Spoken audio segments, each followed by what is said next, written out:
Hey, what's up, guys? Tukey here, back again with another episode of A Nation United Russian Edition. Of course, this franchise mode series right here at NHL 20, and today could be the last time I get to say that intro. As, again, the NHL trade deadline 2020 has come and gone, which means now is about the time to begin a new series with the new rosters being updated. Of course, shout out to EA. Their trade deadline roster update's already out. It came out yesterday, so fair play to them for that. Of course, I have my own custom rosters, draft pick wise. It's screwed up and I can't do anything about it, but there's so much work that I put into it that obviously I don't redo all of that work. But the bottom line is, as we talked about, this series, the Panthers series as well, winding down a little bit. Now, right now for this series, the focus is clear. We're the defending Stanley Cup champions, and we want to see if we can make it a repeat. Now, if we do, then yeah, maybe we just have to keep going. But if we fall short here, we know the end of an era is coming with the likes of Malkin and Dadonov retiring. It would pretty much just be continue to be competitive for the next few years and just hope that all of a sudden there are actually some Russian players we can draft that are decent.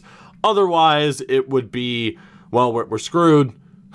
We're screwed. Like Ledbedev might be good in this upcoming draft, but that's about it.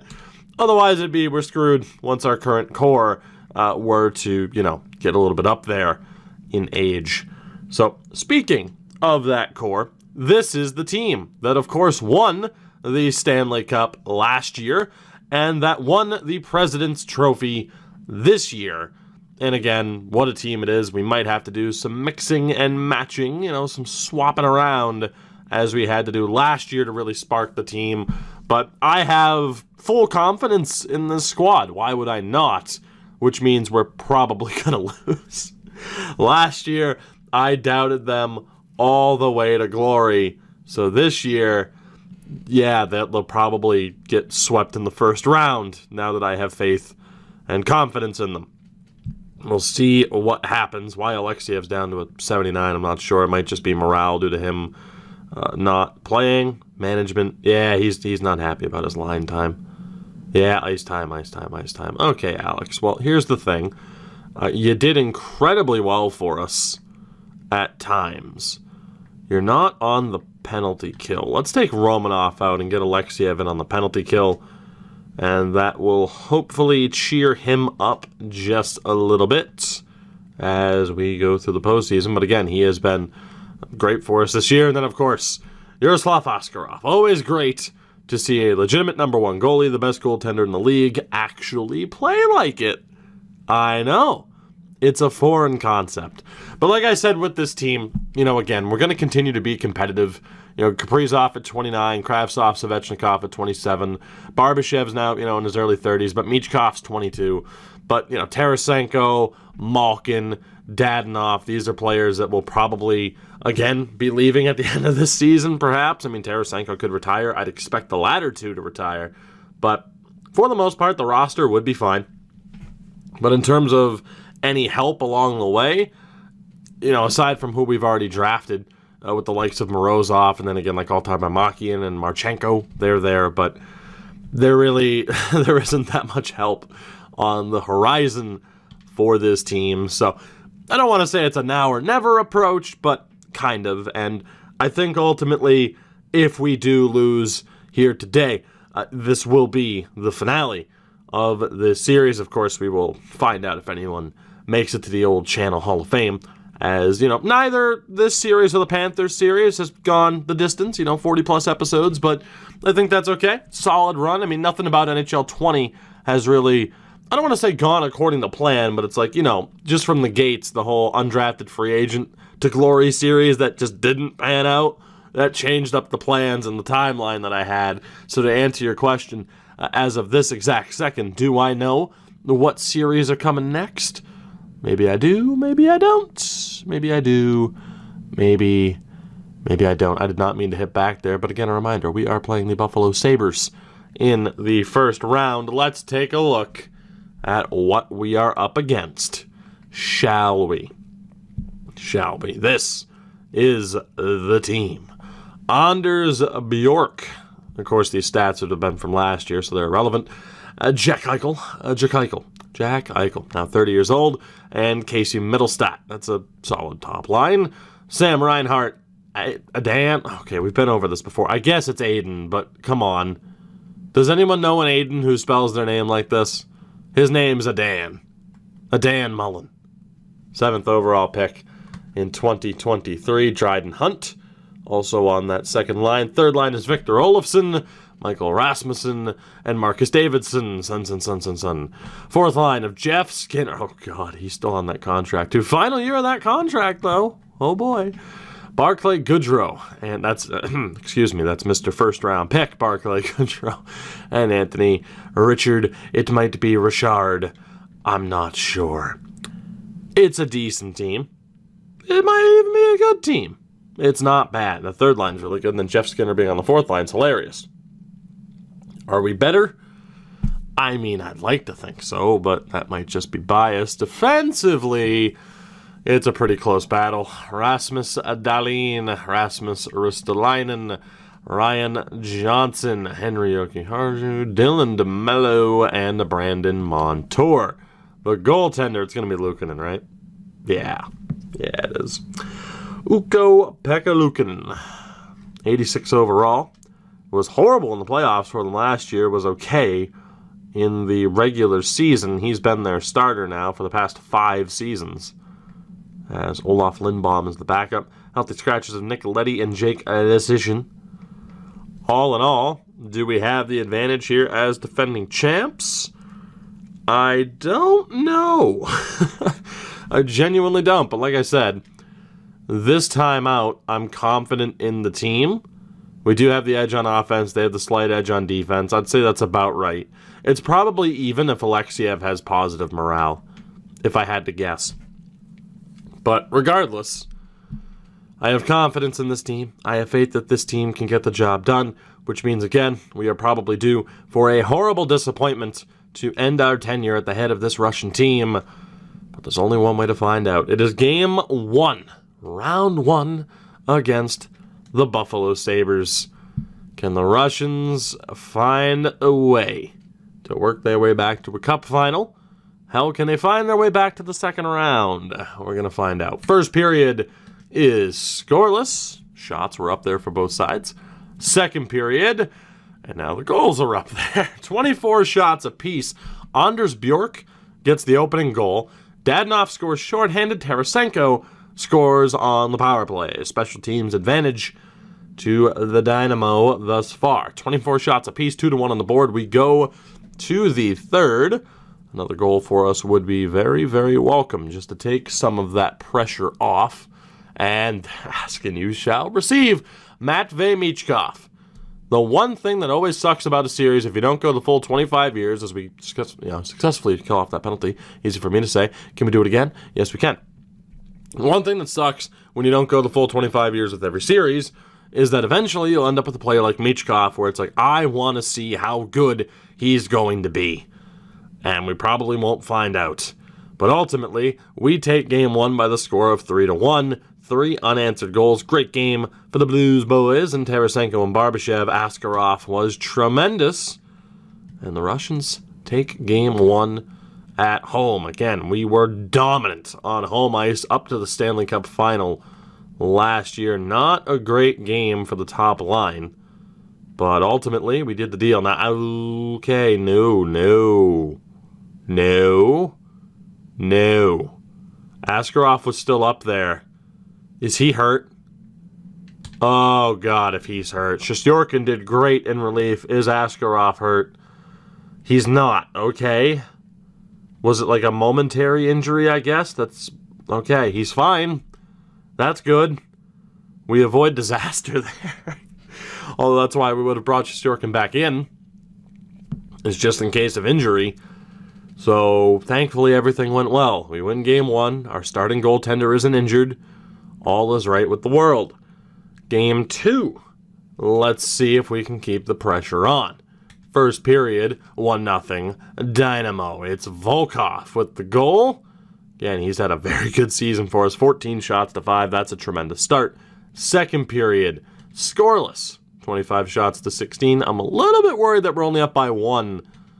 But it's looking pretty good right now. Yegor Korshkov, the fourth line. Chipping in. Power play chance goes to waste. But right now the fourth line is carrying us. Power play for the Sabres. That also goes to waste. As Richard gets one back. All right, 5 minutes left. And Tarasenko makes it 3-1. The Russians defend home ice, as we have seen them do so frequently. The fourth line carries the weight. The weight leads the way. Igor Korshkov with the winning goal, as Askarov does it again. 27 saves. Tremendous from our number one goaltender, Dadonov and Volkov, leading the way again. That fourth line was phenomenal. It's just something about Evgeny Dadonov in the postseason, where whatever line he's on, he carries them to success. He may be the bane of other franchise mode YouTubers' existence. Not mine. He's my best friend. He is my best friend. 6-2, the combined score over the first two games. We get ready for Game 3. Again, I don't really think we need to make any line changes. I think we're good to go. Let's see what happens. Buffalo, what can you do? Are we due for the home team wins trend, or are we going to take a commanding 3-0 lead? First period, advantage Buffalo. Power play goals from Mullen and Bjork. So we might have gotten our answer. Second period, scoreless. I think we got our answer. Buffalo's going to take Game 3, barring a pretty crazy comeback, which could very well happen. But from the looks of it, 5-on-3 power play, Rasmus Dahlin and Jack Eichel. This one's over. 3 power play goals for the Sabres in a tremendous bounce-back game for them. They're going to take Game 3. And again, we may in fact be in store a 4th power play goal. Jesus Christmas. And a 5-0 shutout victory. 28-save shutout for Luukkonen. That is one of the worst playoff performances I think I've ever seen from this team. Not great. The only thing that's nice is that the plus-minus won't be horrible because of all the penalty, or all the power play goals. Still, that was a rough game for everybody. That was a rough game for everybody. So expect our penalty kill, even if we make it out of the first round, to look brutal. To look absolutely brutal, for the rest of the postseason, just off of that game alone. Alexiev, what happened? Okay, game, I don't recall hitting the B button, but I will take your word for it. It must have happened. Let's see here. I mean, it's tough to tell. Alexiev still complaining about ice time is kind of a pain in the ass. He's just gonna have to deal with it. Yeah, he's just gonna have to deal with it. I don't really care. I don't really care. It should be fine. Game 4. We need a win here. Otherwise, there's no real way to tell how this series is going to go. I could easily see us losing this game and Game 5 on home ice and being in trouble. So this is very, very important. First period of Game 4, 2 goals apiece. Jesus. Kravtsov scores. Eichel and Ristolainen 11 seconds apart, but Vitaly Kravtsov gets the goal back to tie it up at 2 apiece. Shots are just about even as we survive. Again, 2 goals in 11 seconds. Second period, oh baby. Andrei Svechnikov.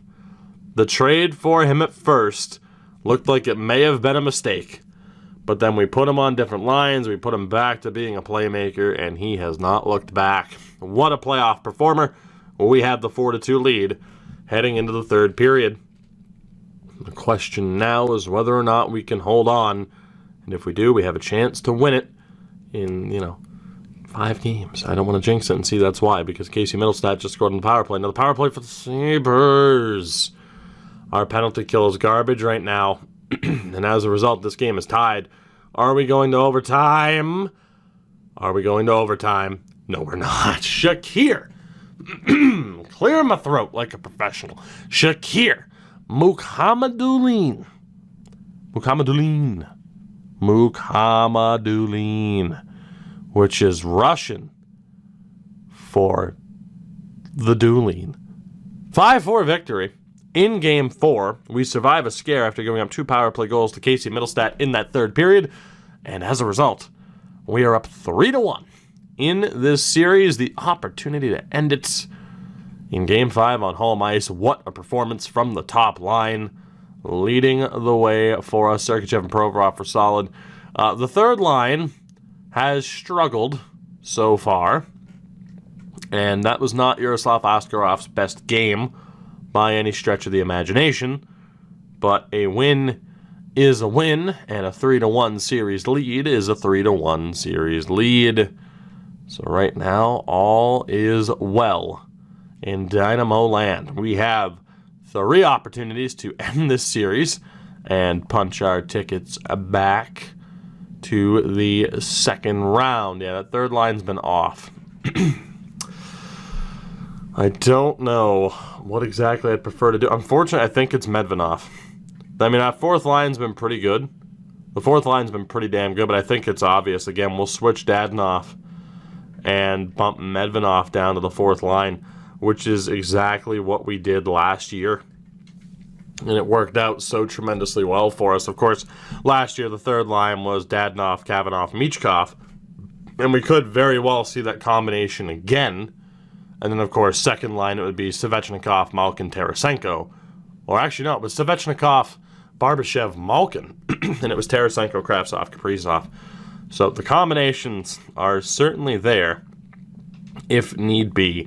But Shakir Mukhamadullin gets the winning goal in the late stages of Game 4. We'll make the change to the bottom 6 as we are ready for Game 5. Let's see if we can close out this series right here and right now. Again, so dominant on home ice last year. Can that trend continue? First period, goal apiece. Henry Okiharju and Matvei Michkov. We doubled them up in shots, though, so that's a big win for the Sabres. Second period is scoreless. Still have a pretty good edge in shots, but tied at 1. It's going to come down to the third period here. Let's see how it goes. Ryan Johnson scores. Sabres in control. Potential wasted opportunity here for the Russians, although Igor Korshkov scores again. Wonderful. Next goal is likely to win this game and could potentially win the series. Are we destined for overtime? Power play chance. Evgeny Malkin. Jeff Skinner, though, with 26 seconds left. Kravtsov with 4. Oh my God. What a third period. And what a way to close out this series. Malkin looked like he won it. Skinner says no. Vitaly Kravtsov with 4 seconds left seals the deal and wins the day. The Russians 3-0 on home ice in the first round. That home ice magic continues to be a thing. We eliminate the Sabres in 5 games off the back of a wild third period. Again, Askarov, not great for the last couple of games. But we're able to survive, we're able to move on, and we will be going back to the second round. Our title defense continues onward. Svechnikov was great. Kravtsov was great. Kaprizov, no goals and 8 penalty minutes. That's not ideal. He needs to be better. Barbashev was solid. Michkov was okay. Tarasenko was great. I gotta be honest. That thought of, even Svechnikov, Kravtsov, Tarasenko, Kaprizov, Barbashev, Malkin on the second line. I'm not going to make any changes, I don't think. But, that third line really wasn't great. I'm very tempted, like I said, to just reunite the lines as they were last year. I think it was Dadonov, Michkov, Kavanov, like this. And then I'm pretty sure it was that setup right there. Although now you could argue instead, maybe it should be Kaprizov on that line. We go Svechnikov, Kravtsov, Tarasenko. So I don't know. I'm not overly jumpy, overly anxious to want to make changes, but it's like, well, we know what worked for us last year. We made it out of the first round here. There are some warning signs, some areas of concern, but the bottom line is we are moving on, and that is tremendous news. Askarov needs to be better, though. That is for sure. So the Russians, moving on. In round 2, we shall be taking on whom? Whom shall we be playing? I haven't even seen it yet. Who's it going to be? I'll hit the button again. It was whoever was in the bottom right. It is the New York Islanders, isn't it? It is. We have a pretty long break in between games. The New York Islanders have advanced after beating the Rangers in 5. That is insane. Montreal and Toronto in round 2 as well. Of course, we met the Habs in the playoffs last year and did incredibly well for ourselves. But there you see, the Islanders beat the Rangers, but again, there was that absurd level of separation. Will the Islanders be able to pull off what has to be considered an upset? Or will the Russians be working their way back to the conference final? We shall find out. But for now, this series, it marches on. We're not done just yet. I thank you guys very much for watching. If you haven't already, I'd really appreciate it if you supported the video, of course, beyond just giving me your time, which I am very, very thankful for. Drop a like and, of course, subscribe if you have not already done so. Check out everything in the description, all the socials with the Twitters and the Instagrams and the Discords. The link to Twitch is there. The link to the Patreon is there as well, if you care enough. And not even if you care enough. If you're kind enough, because, hey, it is what it is. But any extra content, if you might be interested, that's an option. Shout out to my patrons. I love you all. I will see you guys in the next one, because, again, this series is not over just quite yet.